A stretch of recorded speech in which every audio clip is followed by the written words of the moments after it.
Hey everybody, it's me, Kenny K again. Today I wanted to talk to you about a slasher from the golden year of 1981, Madman. Now, it's something we all seen before, a campsite slasher movie. We've seen Friday 13th, Friday 13th Part 2 in this year, Sleepaway Camp, The Burning, and 1981 was a really good year. Friday 13th Part 2, Halloween Part 2, The Burning, The Prowler, My Bloody Valentine, Madhouse, Madman, multiple really great horror movies, uh, especially slasher movies. For some reason, 1981 was a really good year, and I think that's because Halloween came out, then Friday the 13th tried to rip it off and get mucho dollars from it, and it worked, and everybody started to do it. Everybody started to do it, and you see what happens, right? Now this movie, it's funny. This movie is a you've got a campsite, and uh, how many kids hold this camp? It's a big camp. So you've got a mess hall, you've got cabins and this and this and that, an office, and they hold about 5 kids, 2 girls, 3 boys.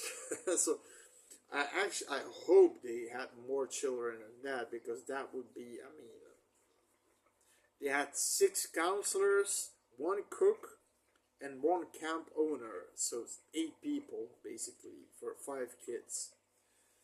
Now Gaylen Ross is the let's say the known name. You know her from Dawn of the Dead, as the, I'm not sure what her name again. Susan. I'm not sure if that's her name, or Karen, or Susan. She is the female survivor of the 4.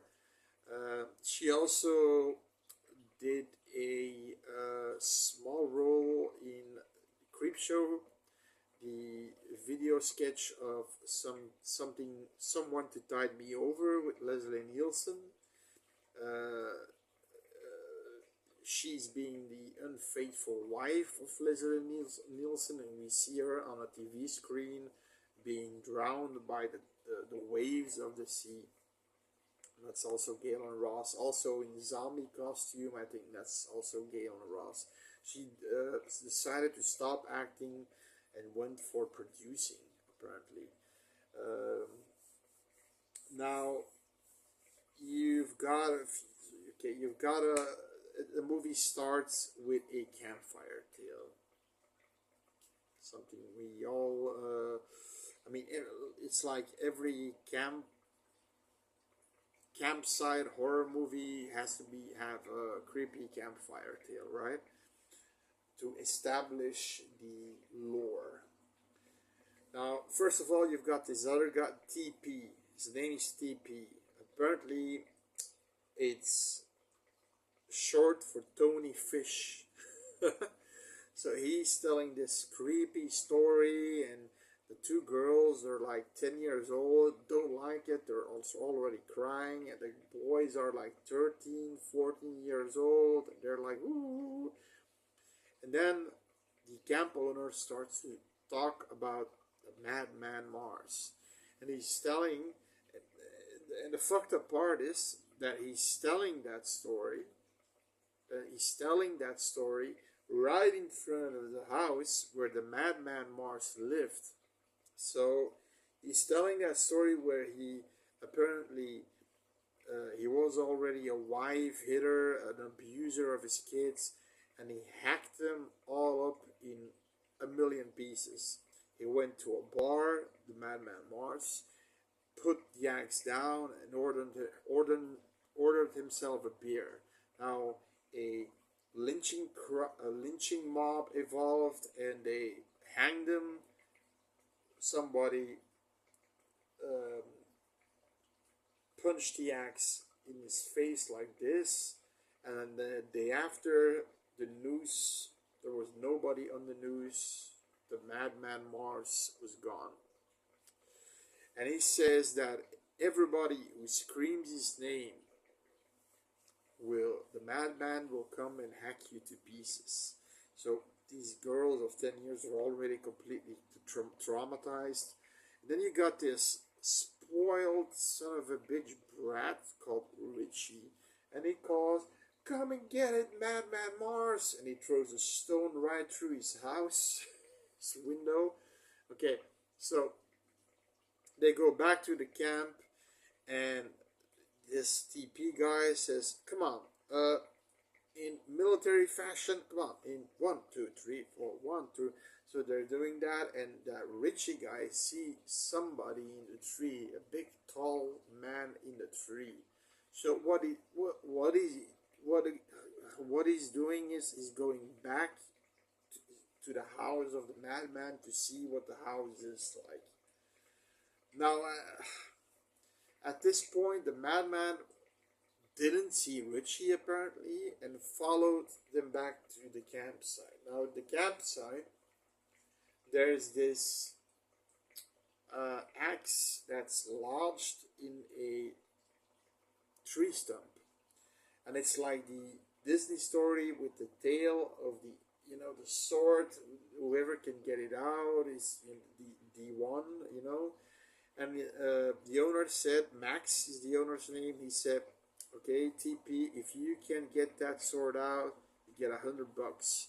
And he's like, but TP has this phrase. The guy was like macho. He wanted to be the man's man, and he had this big ass chin, with this dimple, this big ass pulling out ass chin with a big dimple in there, like with a big arsehole. And he's pulling that axe, and he's doing that like, he's making that, and that ass. That's almost the moment when he's trying to get that axe out. That the ass chin is almost speaking to me and said, "Feed me, feed me."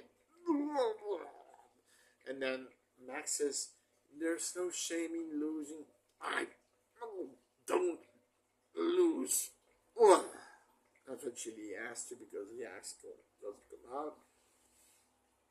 Then we see a cook. It's always something weird with these cooks in campsite movies. They're always dirty, fat, drunks, pedophiles, whatever you've got. This one's a fat, drunk, ugly man, and eventually he goes in his kitchen, and the madman was standing somewhere behind the door, and he has these. He's basically he looks like Victor Crowley from Hatchet. Only this version is a better version. It's not so extreme. It's a more toned down version. He slashes the cook's neck. Pretty gory, and I have to say the gore in this movie is pretty good. The practical effects are good. The prosthetics are good.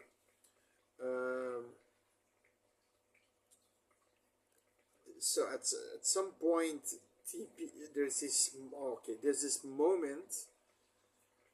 This is something I really hated. So when they're all having dinner, and who the fuck made it? Who knows? Because the cook, his throat has been fucking slashed. Max is going to town, play some cards, and he's coming back later. And it's last weekend, so everybody has to pack up and go. Now, before that scene, Betsy, Gaylen Ross, and her good friend, let's see, her good friend, what's her name? Sorry for the delay. Her friend is Stacy. They're BFFs at the camp.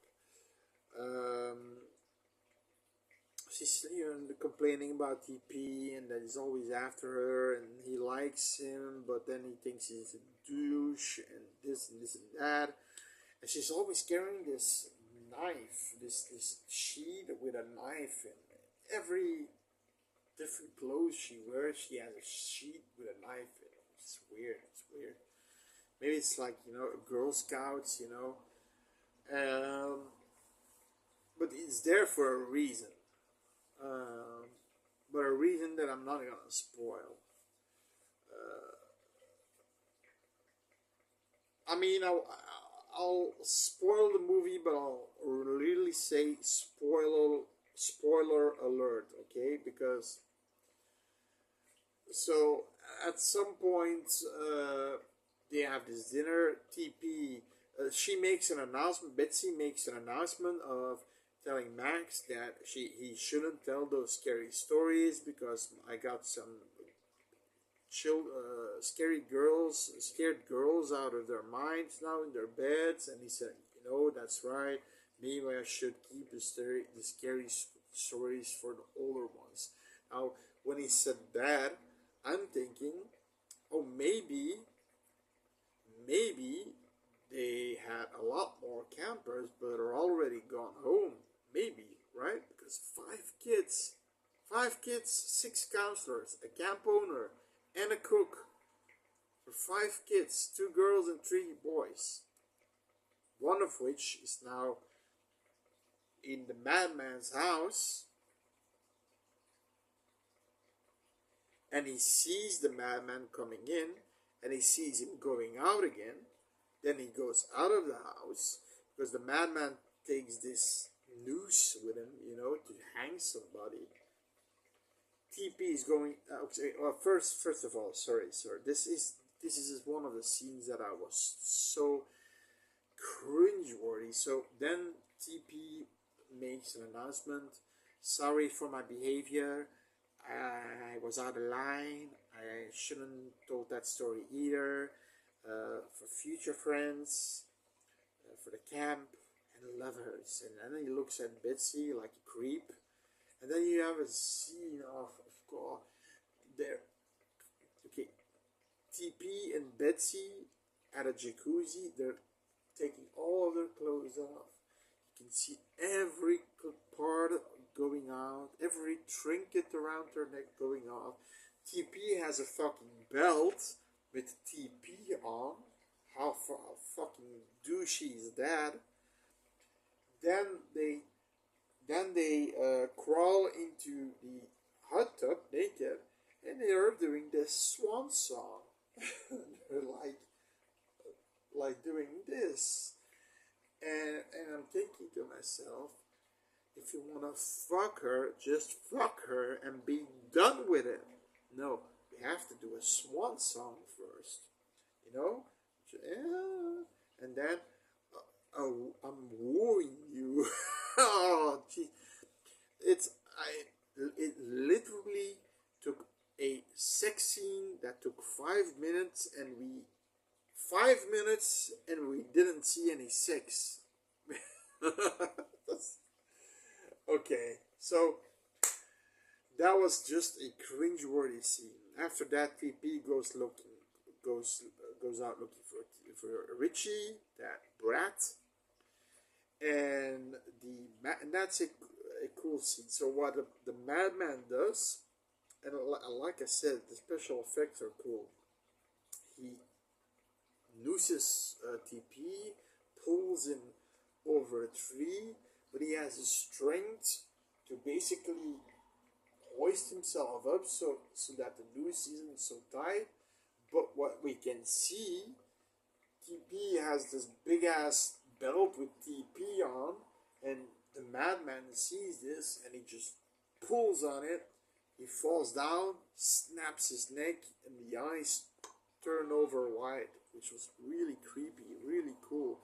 That reminded me of that scene of the Prowler, where the Prowler stabs the bayonet in this guy's head and tries to pull it out. And when he's pulling it out with so much force, the eyes turn over white that reminded me as the same scene. I mean, and this kid, I mean, he goes out and then he doesn't find his camp anymore. But I mean, it's obviously that house of Madman Mars and that camp is like maybe a mile in between, if that. He can't find his camp. He can't find his camp anymore. And I shit you not, he goes to the madman's house 2 or 3 times. And 2 or 3 times when the madman's in that house, in his little cellar where he's keeping all the bodies that he killed so far, because every body he kills, he takes it to his cellar. At some point, Richie's shitting, and then gets up and sees the madman, dragging sorry, um, TP's body away. Then I think and then you've got this weird scene with Dave, Ellie, Stacy, and the last guy, Bill. Yeah, they're sitting at this fireplace next to each other. They're both couples, and they're sitting, what, like somebody sitting here on the floor with his head, and then the other one sits like this, and then like this, and like this. Okay, and then one guy starts to philosophize or something, and he takes out a knife. I can hack you all to pieces. How would that be? Ooh. And I thought, what the fuck is this guy doing? I thought, oh, what the hell is this? Why? Why needed this to be in there? What is this guy a psychopath? Is there a link somewhere between him and the madman? No, he's just a weird guy being a philosopher and trying to be weird, killing people with knives. Okay. So that guy goes looking out for TP. And Stacy goes with him. Eventually, they all get it. That's just the way it is. They all get it. Let's just say what it is. They all go search, and then Dave is gone, and then Stacy is gone, and then Bill and Ellie go. Now the cool thing is you gotta put a few really cool scenes, and I mean that sincerely. Practical effects are on par with this low budget horror movie. You've got a scene where I think Stacy is popping open her hood of her car, and the madman jumps in it, and she is decapitated, and that other guy gets decapitated. They find his body, his decapitated body, but then you see his prosthetic head, which looks really lifelike. When he takes the body down from TP, he's all purple like, and his eyes are not only white now, but reddish too. It's really good. They really paid attention to their practical effects. And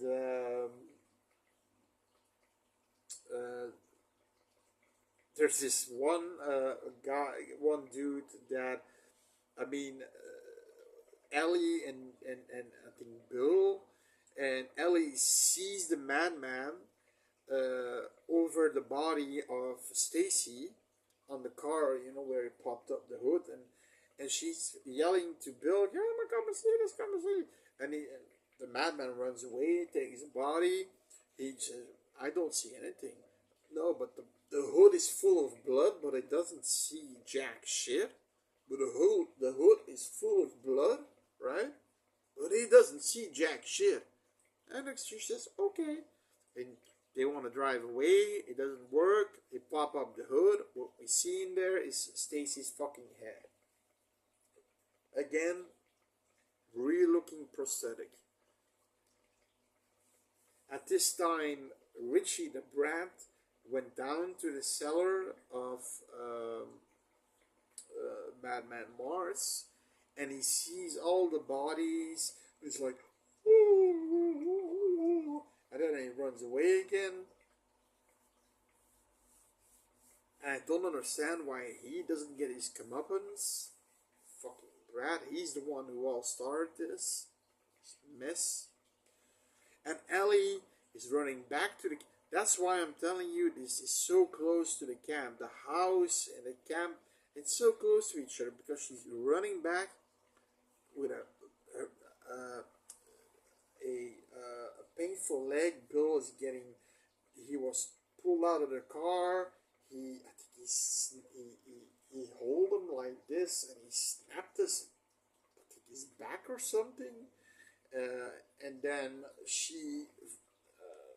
the car is still going, and she goes against a tree, and she hurts her leg. She falls out. She's limping to the camp, So it's close by, but Richie doesn't find where the fucking camp is. The camp that he probably went dozens of times to, over and over, and the entire fucking place. I mean, the place is as big as a fart.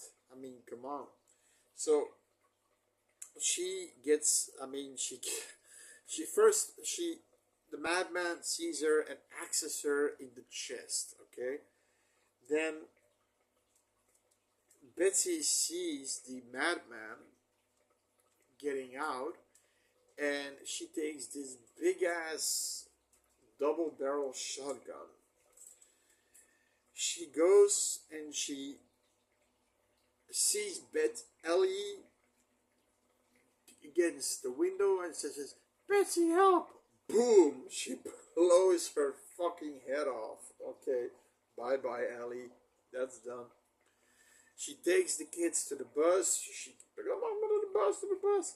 Eventually, the madman wants to intercept, knock his hand off, and they go. And then you know what she does? Instead of driving with the kids to the police, she wants to take on the madman because she sees the madman Mars taking Ellie's body somewhere. So she thinks, oh, he's first of all, does she know it's the madman? Second of all,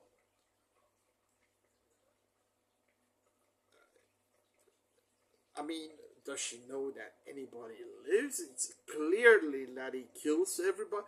But what she wants to do is she wants to go and check on her friends if they're still alive. So she asks this 13, 14-year-old boy to drive the bus. 13, 14-year fucking old boy to drive a big ass bus. I'm not sure in America how old you have to be to drive a fucking bus. But here, that's something different. If you get your driver's license, you can drive a car, right? But a bus, you usually have to take an extra license. Okay. So she takes a shotgun, goes again on foot to the fucking madman's house, which she's still roaming somewhere, taking shits here and there. And here are the spoilers. So for people who don't want to see this movie getting spoiled, they wanted to do something different in this movie. Something that's, with a final girl. So we know Gaylen Ross was already set up from the beginning to be the final girl. She's the most known actress of the movie. She is gonna be the final girl, but the director wanted to do something different. They wanted to do something entirely different. They wanted to go against the stream. So what? So spoilers. So she goes in the madman's house, but the way she's carrying that shotgun, it's so frustrating. if she would carry it like put it down like this, it's almost as big as her. And those shotguns are good for in the open area, in the wild.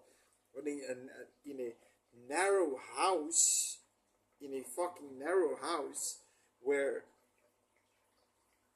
you've got really tight spaces and you're knocking everything over with that shotgun, that's not ideal. And she's holding it with one arm and it's clearly she couldn't control the blast because she had two arms on the gun when she blasted Ellie's face off, and she flew 4 feet away. So in one arm she has a flashlight. So you see the madman behind her, sneaking, sneaking, sneaking. Then she hears something, blast. Okay, this time she doesn't fly away. He can control it for some reason. She puts down the flashlight.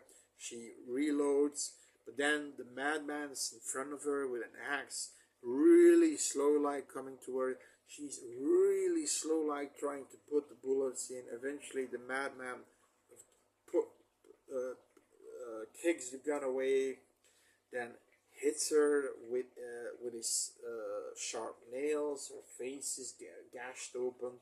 Takes her to the fucking basement.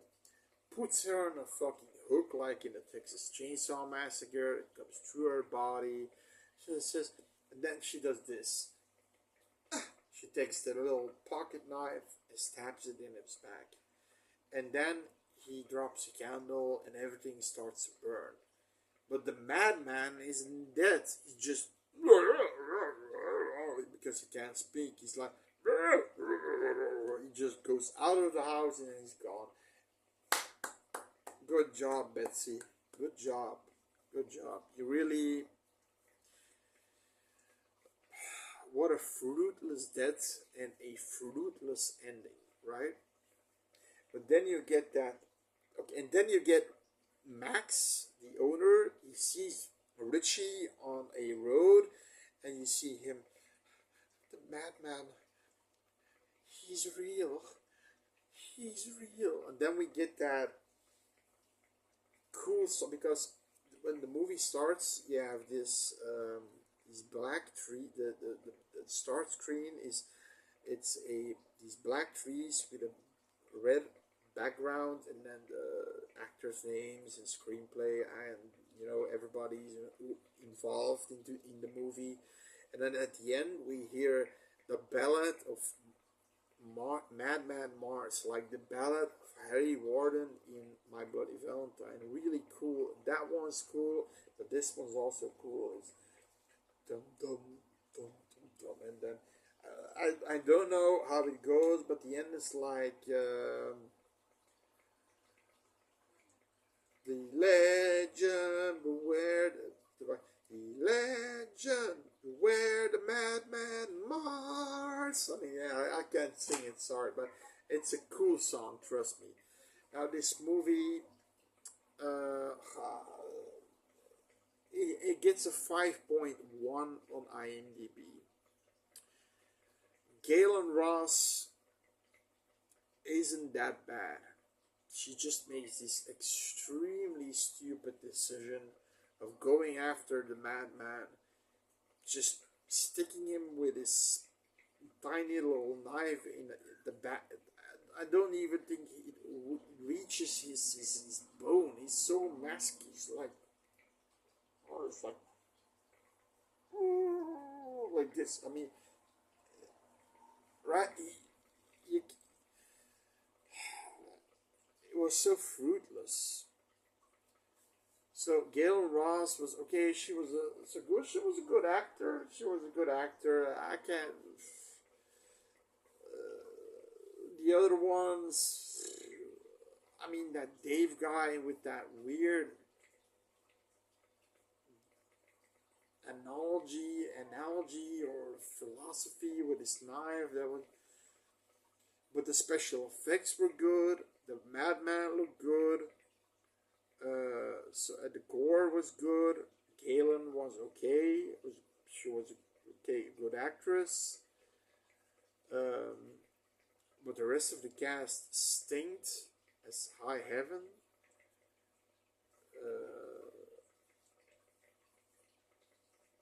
But I'm gonna be a little bit rebellious here, and I'm gonna give it a 5.5 just for the special effects.